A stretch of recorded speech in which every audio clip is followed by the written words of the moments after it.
Have you ever heard a song that doesn't try to impress you, but still makes you stop what you're doing? That's what The One by Elton John does to a lot of people. It doesn't open with fireworks, it opens with a piano that feels like a calm hand on your shoulder. And then Elton's voice comes in with a kind of honesty that doesn't sound polished for the camera. It sounds lived in. This podcast episode is about why The One felt so important in 1992, how it was created during a turning point era for Elton John, and why it still lands today as a song about connection that's strong precisely because it's not loud. Because some songs don't shout hope at you, they simply make room for it. Let's step into 1992 for a moment. Not to argue about politics, but to remember what life felt like in everyday terms. Music was shifting fast. CDs were now the main format for a lot of listeners, especially in the US and Europe. People still had cassettes and still recorded off the radio, but the CD era brought a different relationship with sound. Cleaner playback, more detail, and albums that felt like full experiences again. You would sit with the booklet, read the credits, stare at the photos. The album wasn't just a folder on a phone, it was an object. On TV, people were watching a mix of big shared shows and music videos still mattered. MTV was no longer new, but it still shaped how songs felt. In the UK and across Europe, chart programs and radio countdowns created shared moments. You didn't scroll past songs, you waited for them. At the same time, radio itself had split into worlds. In the US, alternative rock and grunge were dominating headlines, but adult contemporary stations still had a huge audience. That's where a song like The One could live. In the late afternoon drive, in supermarket speakers, in offices, in kitchens, and in those quiet hours at night when the radio feels like a friend who's still awake. And that's the key. The One isn't trying to compete with the loudest sounds of the early 90s. It's doing something different. It's offering emotional clarity. By 1992, Elton John had already lived multiple careers inside one lifetime. There's the early piano genius, the stadium superstar, the pop hit maker, the performer with enormous energy, but the late 80s and early 90s were also a period where he confronted some difficulties, some difficult realities, and began rebuilding his life with more stability. That personal context matters here because The One doesn't feel like a song written from the top of a mountain. It feels like it was written from the middle of real life, from the place where you want something true, but you're also learning what true costs. Elton and Bernie Taupin had always had a special partnership. Bernie writes lyrics, Elton composes fast, often almost immediately after reading the words. By the time of The One, the partnership had matured into something more reflective. It wasn't about proving they could write hits. It was about saying something that felt honest in a world that was changing. The One is the title track and first single from Elton John's album The One, released in 1992. The album was recorded across late 1991 into early 1992 at Studio Guillaume Tell in Paris, and also at Townhouse Studios and Air Studios in London with producer Chris Thomas. That detail alone tells you a lot. This wasn't a quick weekend session. It was a carefully shaped project. Paris for atmosphere and focus, London for the familiar professional machinery of big studios, and Chris Thomas wasn't a random choice. He had a history of making records that feel both polished and emotionally direct, and he had worked with Elton across multiple projects. The single The One itself was released in May 1992, ahead of the album's June release.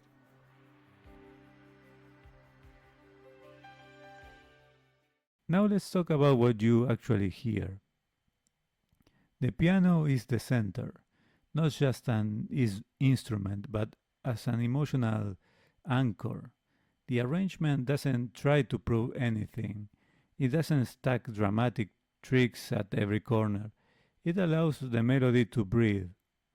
And that breathing is a big part of why the song still works. Elton doesn't oversing it. He doesn't turn it into a vocal contest. He delivers it like someone who understands that the words are already strong and the music job is to carry them without crushing them. In the early 90s, production tools were moving deeper into digital clarity. Engineers could create wide spaces with reverb and delay that felt cinematic. But the best producers knew when to stop. The One is a good example of that balance. The sound is spacious, but the emotion stays close. If you ever listen to it on headphones, you can hear how the mix keeps Elton's voice present, not floating miles away in effects, but close enough to feel human.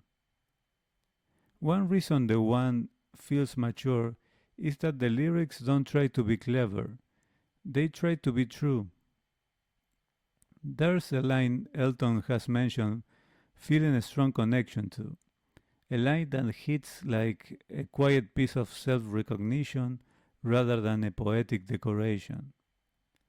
That's what good writing does. It doesn't merely describe an emotion, it recognizes it. And it's worth noticing that The One isn't written as a fairy tale romance. It's written as a real life kind of connection. The kind that happens after you've made mistakes, after you've lost time, after you've learned that closeness is not only excitement, it's also trust, stability, and choosing again. If you enjoy this kind of deep listening and reflection, join us live every week with the 90s Lover Show on Fridays and with the 80s Lover Show on Saturdays, both live at 7 p.m. Eastern on our YouTube and Kick channels. I first start the YouTube live stream for around 10 minutes just to allow people some time to gather as a kind of waiting room, and then we continue the full show live stream on Kick, where we can play full music, video clips with no restrictions. I share the link to Kick for you all to move there. And on Kick is where things really come alive with the 4 show segments, your song request, live voting, your voice messages on air, and even phone calls to share memories, stories, and reflections connected to the music and life. You can participate or simply listen, and if you feel like participating, you can do it on the Kick's live stream chat or by leaving comments on the main post of our public Facebook group, which allows more space to write.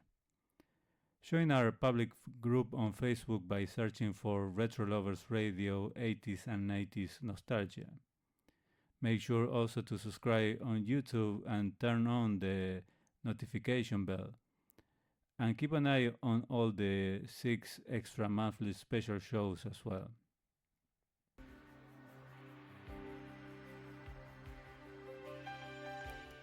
And if you remember the music video, it has that early 90s polished cinematic look, moody lighting, careful framing, a sense that the song is being presented like a short film.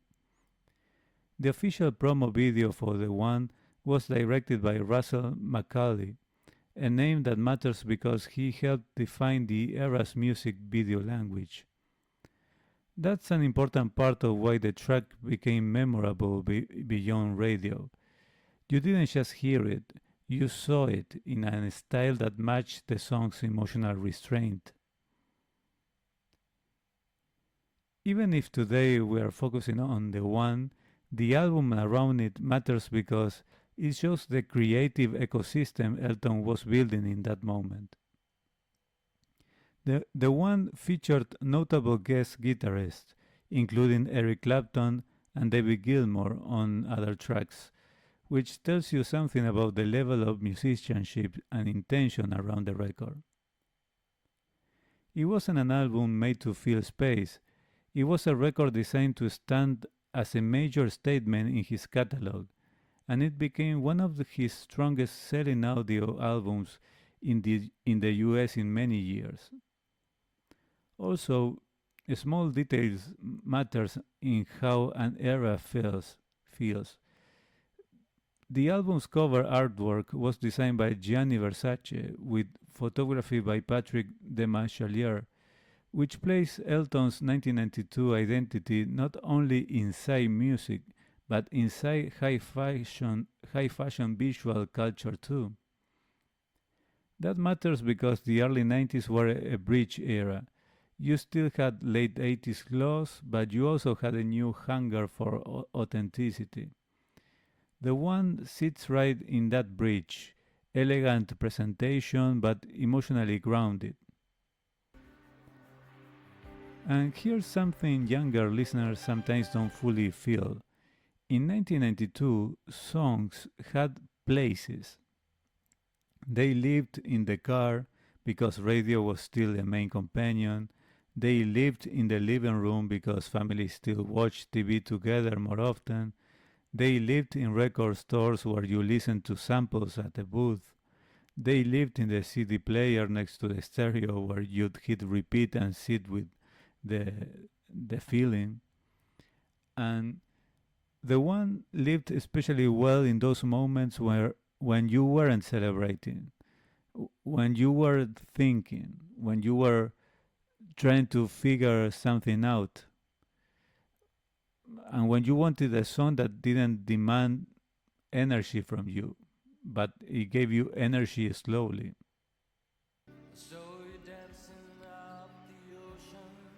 So let's have a short recess here. If this podcast episode is bringing memories back, please like this video and subscribe to the channel and leave a comment telling me what year you first heard The One by Elton John. Was it on the radio, CD, a late night TV performance? I genuinely read the comments and your stories shape what we cover next. So let's go back now from the recess to have a look why this song still feels like healing without sounding like a self-help speech. Well, a lot of songs about love try to convince you, but the one doesn't. It's not I will save you, it's more like I've learned something and I'm saying it plainly. That's why it feels like healing for many people. It doesn't deny pain and it doesn't fake certainty. It simply holds a stable emotional tone, and that stability is rare. Real life doesn't usually change in one dramatic scene, it changes through repetition, better habits, clearer choices, calmer boundaries, learning to speak honestly, learning to live what hurts, learning to stay where there's respect. A song like The One fits that kind of change, not the loud change, but the real one. And if you ever written music, you know the difference between a melody that tries to be catchy and a melody that feels inevitable. The one feels inevitable because the chords and melody move in a way that sounds natural to the human ear, and because Elton's phrasing is so controlled. He let He lets the harmony do its work. He doesn't over decorate. And that's not laziness, that's confidence that comes with experience.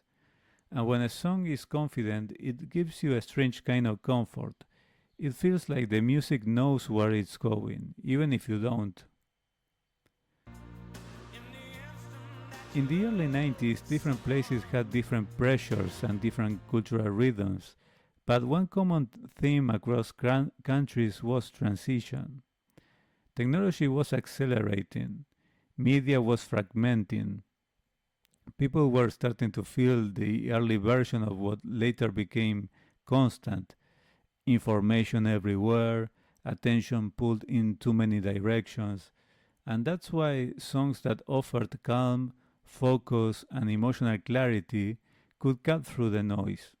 Not because they were louder, but because they were steadier. So, before we close, I would like to hear your memories about the song. When did Elton John, the one, first enter your life? Was it tied to a person, a breakup, a new beginning, a road trip, or a quiet night? Do you remember the first time the chorus hit you? Did it feel like comfort, or did it feel like honesty that hurt a little? And if you could pick one Elton John song that pairs perfectly with the one, what would it be and why? Please drop your stories in the comment section. These songs stay alive because of what they carried inside your real life. There's a reason this track doesn't fade. Because it represents something a lot of people want. Not only romantic love, but emotional clarity. The moment where you stop performing your life for others and you start living it for real. You can call that maturity, peace, growth, sobriety, or starting over. Whatever word you prefer. But you can hear it in the way this song moves. It doesn't rush, it doesn't pretend. It simply steps forward with dignity. And if you're listening right now and your life feels complicated, I'm not going to minimize that. Complicated is complicated. But I will say this, songs like the one are reminders that your inner world can become calmer again. Not instantly, not even magically, but honestly, one step at a time. Sometimes a song gives you a small pocket of quiet, and that pocket is enough to help you keep going today. So, do you remember now? This music gave you joy. Now allow this moment to receive that feeling again. Alright, everyone, thank you so much for being here and sticking to the very last of this long podcast episode. I really appreciate it. See you all in the next one. I'm Mick, and this is Retro Lovers Radio.